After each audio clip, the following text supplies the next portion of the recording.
Alright, once you have the computer up and running, you can go ahead and open up the Xenetech screen. Now that Xenetech is open, we can start designing our sign. To do that, we're going to hit File, Open, and we have several template signs to go off of here. Choose one that is the most similar to what you're trying to design, and then just adjust it as necessary. To make adjustments, we're going to use this toolbar here in the top left corner. Clicking on the cursor is going to allow you to grab onto sections of the sign, move them around, and adjust their size. Clicking on the T up here is going to allow you to type and delete sections of the sign. In order to type, you're going to have to hold the Shift button in while you are typing the letters. Something I had trouble with at first was figuring out how to add arrows. In order to do that, you're going to go to Font. You're going to choose this Util font. Then you are going to click Shift A for a right arrow, or Shift B for a left arrow. Unfortunately, I still have not figured out how to add these diagonal arrows. That's going to go back to finding a template that is most similar to what you're trying to design. And then you can just grab these arrows and move them around as you see fit. Occasionally, as you're working on the sign, sometimes you have like these black boxes or this little bit of scratch over here from me moving the words around. To get rid of that, you can press this D symbol, and it cleans up the page. Now that we have our sign set to the way that we want it to come out, we can move on to the physical side of things. Go ahead and take a blank plate, put it snug in the corner, make sure it's not going anywhere. For the simpler signs that are just words, lines, and arrows, we're only going to use 2 bits. The 060 is going to be used for our words.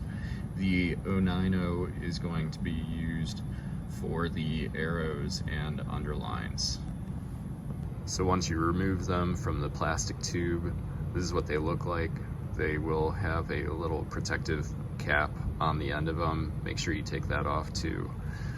I'm going to start with the 060 and do all of the words first. This is reverse threading, so just make sure that it's threaded in all the way. Once it's threaded in, we still need to calibrate the bit. To do that, we're going to start by setting this dial to 0. You'll see up top here, there's a little screw that allows this to slide up and down on the nut. I'm going to turn that so that I have easy access to it. Now we're going to use this little piece of plastic and hold it flush with the bottom here. Then we have this screwdriver, and we are going to loosen this up. Make sure that the bit is all the way down and tighten that back up.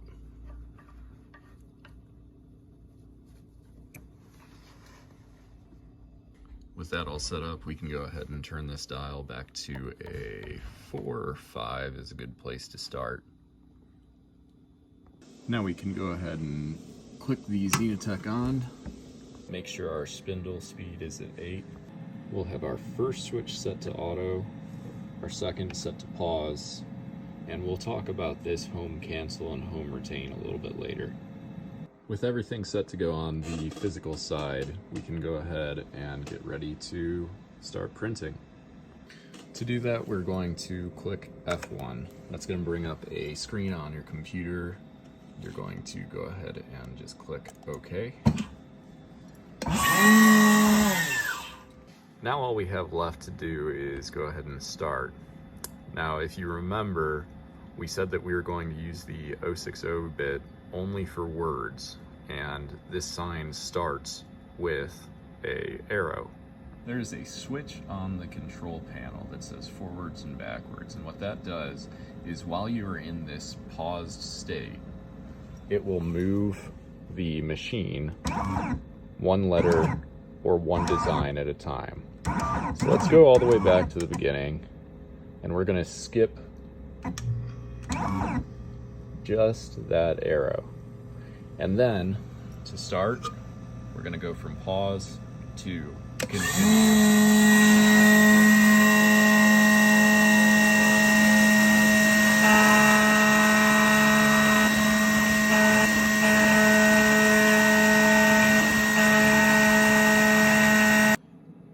Now you can see we made it to our second arrow. And what I did was, while this was working on N, I flipped that pause button again. And now all we are going to do is, once again, move forward past the arrow. Then we can go back and unpause it.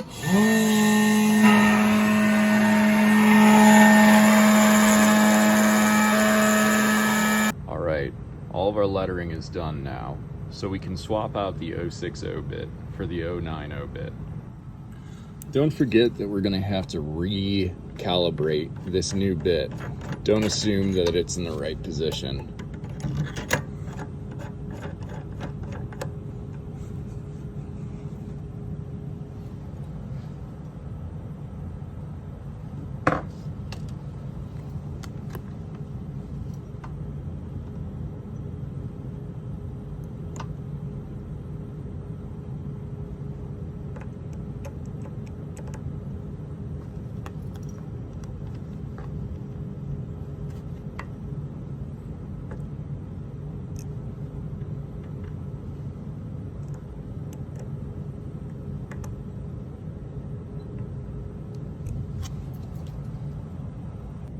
Turn your dial back to 5 again. And since this program technically ended, we're gonna go ahead and restart another program. Now the only way that this will work is if we leave the plate where it's at. We can't move this plate. So let's go ahead, press F1 again, press OK again. Make sure we are on pause. All right, now we're set for the arrow to start. So I'm going to go ahead and unpause it.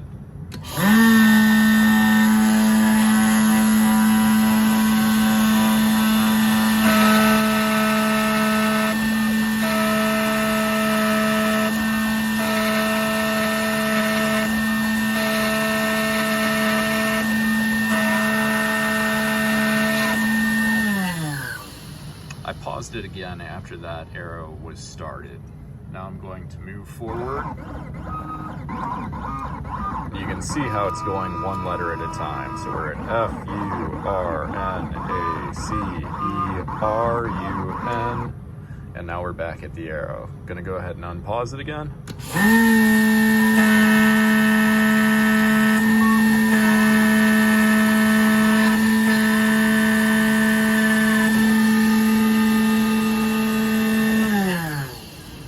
Go. Last thing I really wanted to talk about was this home cancel, home retain button. So basically what those do is, if I hit home and cancel, it's going to send the bit back to its home position. Same with the home retain. But if I do it with home cancel, it's going to end the program. And if I do it with home retain, it'll keep the program. So if I started on the arrows instead of the letters and I hit home retain,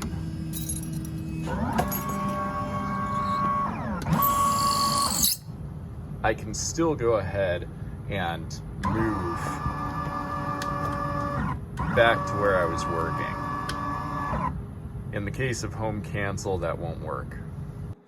A final caution. You might have noticed in the last snippet, as we hit home, this belt came off.